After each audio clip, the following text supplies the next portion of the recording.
আমি এখন আছি আমাদের কিশোরগঞ্জ জেলার তারাইল উপজেলার দামিহা বাজারে। দামিহা বাজার আদিকাল থেকে বিখ্যাত। আমাদের তারাইল থানা পূর্বে কিন্তু দামিহাতেই ছিল, আর দামিহা এখন আবার একটা কারণে বিখ্যাত হচ্ছে দামিহার গুড়ের চা। আমি এখন গুড়ের চা খাওয়ার জন্য পুতুলাবার দাওয়াতে আর শহীদুল ভাইয়ের দাওয়াতে চলে আসছি দামিহা বাজারে। তো দামিহা বাজারে গুড়ের চার কি কারণ, কিভাবে এটা বিখ্যাত, কেন বিখ্যাত, এটা সবার সাথে আলোচনা করব।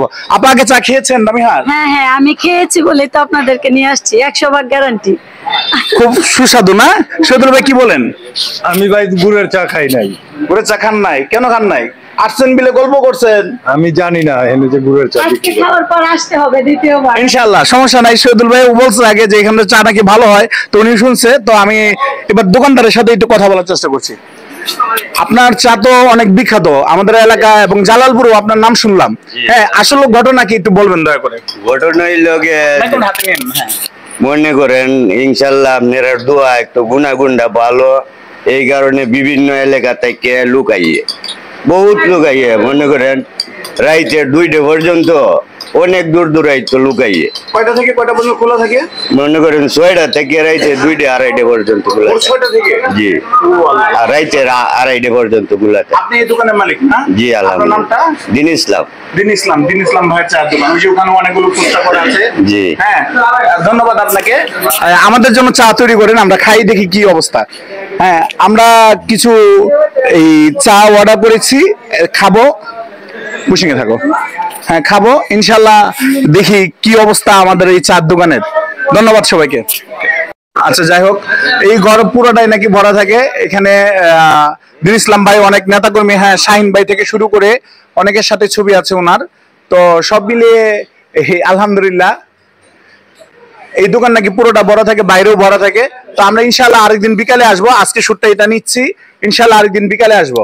আপনারা আমাদের সঙ্গেই থাকবেন। আমাদের মূল উদ্দেশ্য তো শতেক মোটরসাইকেলে আসে না।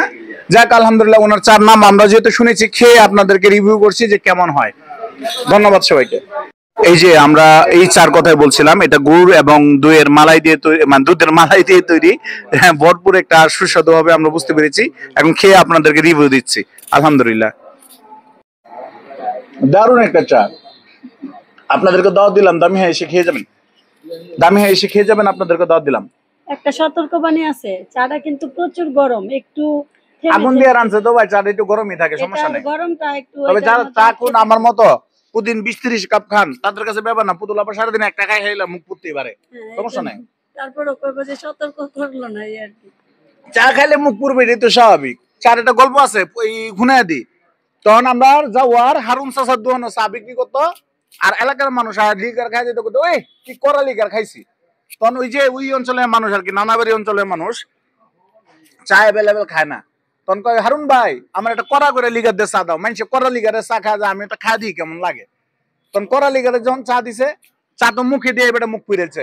ভাই তোমার কেলাম কড়া লিগার একটা চা দিতে, তুমি দেখছো গরম পানি, আবার কি তা মিলা কড়া লিগার কই খাইলাম তে। তো ওই লোক তার জীবনে চা খায় নাই। আর যদি ওই রকম পুতুল আপনার কোনো বান্ধবী থাকে, এভাবে চলে আসে এখানে চা খাইতে, তাহলে তারা মুখ পুড়বে। চা খাওয়ার টিক্সটা তো জানতে হবে, কিভাবে খেতে হবে। ধন্যবাদ সবাই।